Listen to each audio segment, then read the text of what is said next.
Welcome back everyone. Welcome to civil services study practice set number ये 257 है। UPPSC PCS के लिए test series चल रही है। प्रैक्टिस करेंगे इसमें हम करंट अफेयर्स के प्रश्नों पर। तो चलिए स्टार्ट करते हैं। डिस्क्रिप्शन बॉक्स में लिंक है इसका, प्लेलिस्ट बना रखी है इसकी, वहाँ पर up to practice set number 1 से 257 तक पहुँच सकते हैं। तो क्वेश्चन नंबर 1 है, निम्नलिखित में से कौन सा शहर अंतर्राष्ट्रीय इंजीनियरिंग एवं प्रौद्योगिकी मेला 2023 का मेजबान है? भारत की राजधानी नई दिल्ली है। तो राष्ट्रपति द्रौपदी मुर्मू ने 16 फरवरी 2023 को नई दिल्ली में अंतर्राष्ट्रीय इंजीनियरिंग एवं प्रौद्योगिकी मेला 2023 का उद्घाटन किया।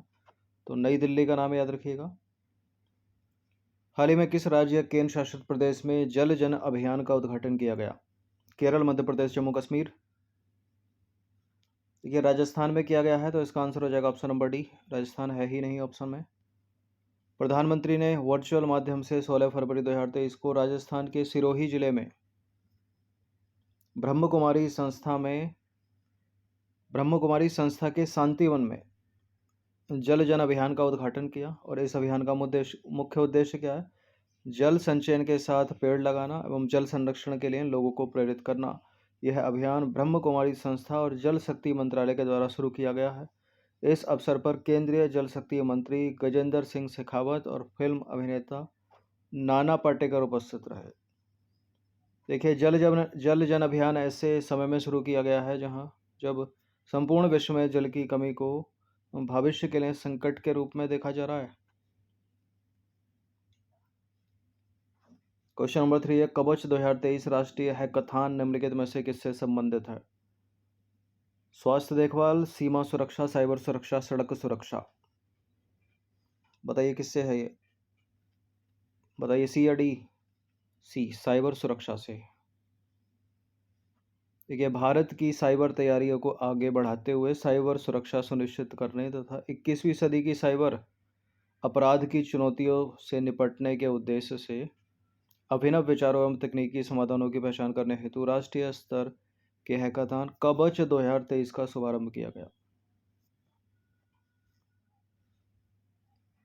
ये नंबर इस पर कॉल या व्हाट्सएप करके आप फुल टेस्ट सीरीज प्राप्त कर सकते हैं यूपीपीसीएस की। क्वेश्चन नंबर 4 पर आ जाइए। हाल ही में चर्चा में रहा भारतीय संविधान का अनुच्छेद 93 निम्नलिखित में से किस पद पर नियुक्ति से संबंधित है? लोकसभा के उपाध्यक्ष, लोकसभा के अध्यक्ष, राज्यसभा के उपाध्यक्ष, या लोकसभा के उपाध्यक्ष भी और लोकसभा के अध्यक्ष भी। तो सी है इसका डी। भारतीय संविधान का अनुच्छेद 93 संबंधित है लोकसभा के अध्यक्ष और उपाध्यक्ष से, तो डी है इसका आंसर। देखिए, भारतीय संविधान का अनुच्छेद 93 लोकसभा के अध्यक्ष तथा उपाध्यक्ष की नियुक्ति का प्रावधान करता है। वहीं अनुच्छेद 178 विधानसभा के अध्यक्ष और उपाध्यक्ष की नियुक्ति के संबंध में प्रावधान करता है। अच्छा, अनुच्छेद 94 पर आ जाइए। तो लोकसभा के अध्यक्ष तथा उपाध्यक्ष का रिक्त पद त्याग करने या पद से हटाए जाने से संबंधित प्रावधान इसमें है। वहीं संविधान का अनुच्छेद 179 विधानसभा के अध्यक्ष तथा उपाध्यक्ष का पद रिक्त होने, पद त्याग करने या हटाए जाने से संबंधित प्रावधान इसमें है। ठीक है, तो 93 लोकसभा के उपाध्यक्ष और अध्यक्ष, और उसी तरह से 178 विधानसभा के अध्यक्ष और उपाध्यक्ष, और 94 क्या है? ये लोकसभा के अध्यक्ष और उपाध्यक्ष का पद रिक्त होने, पद त्याग करने या हटाए जाने से संबंधित प्रावधान है इसमें। और 179 में विधानसभा के अध्यक्ष उपाध्यक्ष का पद रिक्त होने, हटाए जाने, पद त्याग करने से संबंधित प्रावधान है इसमें। क्वेश्चन नंबर 5 पर आ जाइए। निम्नलिखित में से कहाँ पर एशिया प्रशांत डाक संघ यानी एशिया पैसिफिक पोस्टल यूनियन का मुख्यालय स्थित है? हनोई में, जकार्ता में, बैंकॉक में, या काठमांडू में? यह है थाईलैंड में, थाईलैंड के बैंकॉक में। सी है इसका आंसर। देखिए, एशिया पैसिफिक पोस्टल यूनियन का मुख्यालय थाईलैंड में है, बैंकॉक में। और भारत जो है एशिया प्रशांत पोस्टल यूनियन का नेतृत्व करने के लिए पूरी तरह से तैयार है। विनय प्रकाश सिंह, ये नाम याद रखिएगा। इनको 4 वर्ष के कार्यकाल के लिए एशिया प्रशांत पोस्टल यूनियन के महासचिव के रूप में चुना गया है। जनवरी 2023 से काउंटिंग होगी, और यह पहली बार होगा जब किसी भारतीय को पोस्टल क्षेत्र में किसी अंतर्राष्ट्रीय संगठन का नेतृत्व वो करेगा। क्वेश्चन नंबर 6 पर आ जाइए। हीरे में कार्बन का संस्करण होता है sp, sp3, sp2, dsp2। sp3 option number B. देखिए हीरा जो है वो कार्बन का अपरूप है जिसमें विभिन्न भौतिक गुण होते हैं। यह मुख्य रूप से इसमें कार्बन के संस्करण के कारण होता है। और हीरे में प्रत्येक कार्बन परमाणु सिग्मा बॉन्ड के द्वारा 4 अलग अलग कार्बन परमाणुओं से जुड़ा होता है। तो कार्बन का संस्करण sp3 है। क्वेश्चन नंबर 7 पर आ जाइए। जैविक प्रतिदर्शों के परिरक्षण में निम्नलिखित में से मुख्यतः किसका उपयोग किया जाता है, यानी preservation of biological specimens. Formalin का यूज़ करते हैं, यानी मेथेनॉल। ऑप्शन नंबर ए है इसका आंसर। देखिए मेथेनॉल जो है वो जल में आसानी से घुलनशील और इसे व्यावसायिक रूप से फॉर्मेलिन के रूप में बेचा जाता है। यानी 40% मेथेनॉल, 8% एथेनॉल और 52% इसमें जल होता है। इसका उपयोग जैविक प्रतिदर्शों के परिरक्षण में यानी प्रिजर्वेशन ऑफ बायोलॉजिकल स्पेसिमेंस में किया जाता है। निम्नलिखित में से कौन सी रचना अपने रचनाकार या लेखक के साथ सही सुमेलित नहीं है, मतलब इनकरेक्ट है वो। यह है सूची 1, सूची 2। एक में रचनाकार मूषिक वंश, राजतरंगिणी, विक्रमांक देवचरित, रामचरित। रामचरित है ये, रामचरितमानस नहीं है। रामचरित संध्याकर नंदी की रचना सही है ये। राजतरंगिणी कश्मीर का इतिहास बताती है, कॉम्पिटिटिव एग्जाम की फेवरेट। कलहण की रचना मूषिक वंश, अतुल, ये भी सही है। विक्रमांक देवचरित विशाख दत्त की नहीं, विल्हण की रचना है। तो विक्रमांक देवचरित के रचनाकार कौन है? विल्हण। क्वेश्चन नंबर 9 पर आ जाइए। नेवासा, देमाबाद, सोनगांव और प्रकाश निम्नलिखित में से किस ताम्रपाषाण संस्कृति से संबंधित थे? यूपीएससी सिविल सेवा में यह प्रश्न पूछा जा चुका है, इन तीनों को लेकर पूछा था। जॉर्वे संस्कृति, कायथा संस्कृति, बनास संस्कृति, गिलुंद संस्कृति। इसका answer option number A, Jorwe संस्कृति। देखिए सबसे विस्तृत ताम्रपाषाण उत्खनन पश्चिमी महाराष्ट्र में किए गए। कई ताम्रपाषाण स्थल जैसे कि जॉर्वे, नेवासा, देमाबाद अहमदनगर जिले में, चंदौली, सोनगांव पुणे जिले में, इनाम गांव व प्रकाश की नासिक जिले में खुदाई की गई। ये सभी जो है जॉर्वे संस्कृति से संबंधित है, जिसका नाम जॉर्वे नामक स्थल के नाम पर रखा गया, जो अहमदनगर जिले में गोदावरी की सहायक नदी प्रवरा के बाएं किनारे पर स्थित है। जॉर्वे संस्कृति में मालवा और दक्षिणी नवपाषाण दोनों संस्कृतियों के तत्व मौजूद हैं।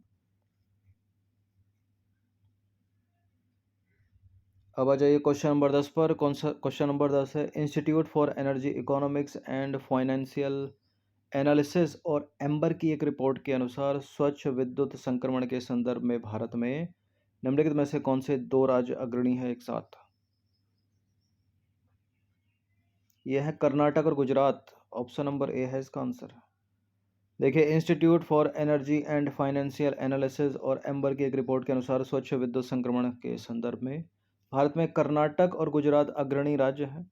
बात करें institute for energy economics and financial analysis, ऊर्जा, ये जो है ऊर्जा बाजारों, प्रवृत्तियों और विनियमों से संबंधित विषयों का विश्लेषण करता है। और एम्बर की बात करें तो एम्बर एक स्वतंत्र गैर लाभकारी समूह है जो जलवायु और ऊर्जा संबंधित क्षेत्रों पर केंद्रित है। तो विकल्प ए करेक्ट है, कर्नाटक गुजरात। क्वेश्चन नंबर 11 पर आ जाइए। भारत के चुनाव आयोग यानी इलेक्शन कमीशन ऑफ इंडिया के संदर्भ में कौन सा सही है? चुनाव आयोग के पास अर्ध न्यायिक शक्तियां हैं। मूल रूप से आयोग में केवल एक मुख्य चुनाव आयुक्त था, वर्तमान में तो 3 है, मतलब एक मुख्य है, 2 अन्य। यह मान्यता प्राप्त राजनीतिक दलों के विभाजन विलय से संबंधित विवादों का निपटान भी करता है क्या? 3 स्टेटमेंट है ये। अर्ध न्यायिक शक्तियां हैं इसके पास, है। जब बना था तो केवल एक ही मुख्य चुनाव आयुक्त था इसमें, ठीक है। और तीसरा वाला भी करेक्ट है। तो इसका आंसर 3, मतलब 1 2 3 डी। तो भारतीय संविधान के अनुच्छेद आर्टिकल में याद रखिएगा 324 के अनुसार भारत का जो निर्वाचन आयोग है, इलेक्शन कमीशन ऑफ इंडिया एक स्वायत्त संवैधानिक प्राधिकरण है, कॉन्स्टिट्यूशनल बॉडी है। यह भारत में संघ और राज्य चुनाव प्रक्रियाओं को प्रशासित करने के लिए उत्तरदायी है। किस किस के चुनाव कराता है? लोकसभा के, राज्यसभा के, राज्यों के विधानसभाओं के, देश में राष्ट्रपति और उपराष्ट्रपति के। देखिए मूल रूप से आयोग में केवल एक मुख्य चुनाव आयुक्त था, तो दूसरा स्टेटमेंट सही है। वर्तमान स्थिति देखें तो एक मुख्य चुनाव आयुक्त और 2 अन्य चुनाव आयुक्त हैं इसमें। और ये जो आयोग है वो मान्यता प्राप्त राजनीतिक दलों के विभाजन विलय से संबंधित विवादों के निपटान हेतु काम करता है, जो कि एक अर्ध न्यायिक इसके पास शक्तियां हैं, तो तीसरा वाला स्टेटमेंट भी सही हो गया। और यह चुनाव के संचालन के लिए चुनाव कार्यक्रम तय करता है, चाहे आम चुनाव हो या उपचुनाव। तो इतनी चीज़ें याद होनी चाहिए इलेक्शन कमीशन के बारे में।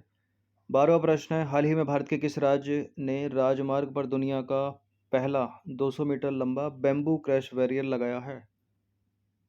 ये महाराष्ट्र में लगा है, बी है इसका आंसर।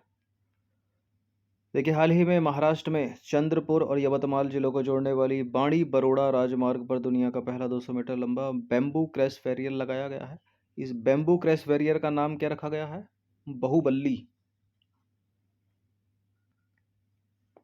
क्वेश्चन नंबर 13 पर अजय निम्नलिखित में से किसे रसायन विज्ञान के क्षेत्र में वर्ष 2023 का नोबेल पुरस्कार नहीं दिया गया?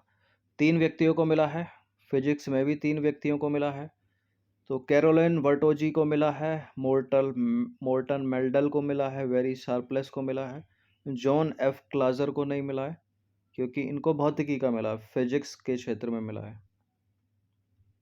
तो रसायन विज्ञान के क्षेत्र में 2022 का नोबेल पुरस्कार मिला 3 लोगों को। क्यों मिला? क्लिक केमिस्ट्री और बायो ऑर्थोगोनल केमिस्ट्री की नींव की स्थापना के लिए। ठीक है, वो 3 लोग कौन कौन से? Carolyn Bertozzi, Morten Meldal, Barry Sharpless को।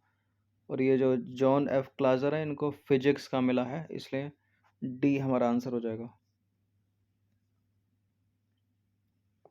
क्वेश्चन नंबर 14 पर आ जाइए। स्वांते पाबो को फिजियोलॉजी या मेडिसिन या चिकित्सा के क्षेत्र में 2022 का नोबेल पुरस्कार क्यों दिया गया? जीनोम एडिटिंग के लिए, कैंसर कोशिकाओं के द्वारा कैंसर का ही उपचार के लिए, विलुप्त होमोनिड जीनोम और मनुष्य के विकास पर उनके शोध के लिए, कोरोना वायरस का पता लगाने के लिए। स्वांते पाबो को चिकित्सा के क्षेत्र में या मेडिसिन के क्षेत्र में 2022 का नोबेल पुरस्कार मिला है, क्यों? विलुप्त होमिनिड जीनोम और मनुष्यों के विकास पर उनके शोध के लिए। ऑप्शन नंबर सी है इसका आंसर। देखिए वर्ष 2022 का फिजियोलॉजी या मेडिसिन या चिकित्सा के क्षेत्र में जो नोबेल पुरस्कार मिला वो किसको मिला? स्वांते पाबो को मिला।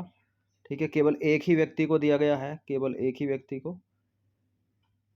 केवल बोलने का तात्पर्य जैसे फिजिक्स में 3 को मिला, केमिस्ट्री में 3 को मिला, वैसे ही इस बार फिजियोलॉजी या मेडिसिन में केवल एक को ही मिला है, और लिटरेचर में भी केवल एक को ही मिला है। क्यों मिला? विलुप्त होमिनिड जीनोम और मनुष्यों के विकास पर उसके शोध के लिए। तो एक और प्रश्न आ गया इससे जुड़ा, वर्ष 2022 का लिटरेचर यानी साहित्य के क्षेत्र में जो नोबेल पुरस्कार प्राप्त करता है उसका नाम क्या है? केवल एक को ही मिला है, वो भी महिला हैं, और इनका नाम है Annie Ernaux. Option number B. क्यों मिला?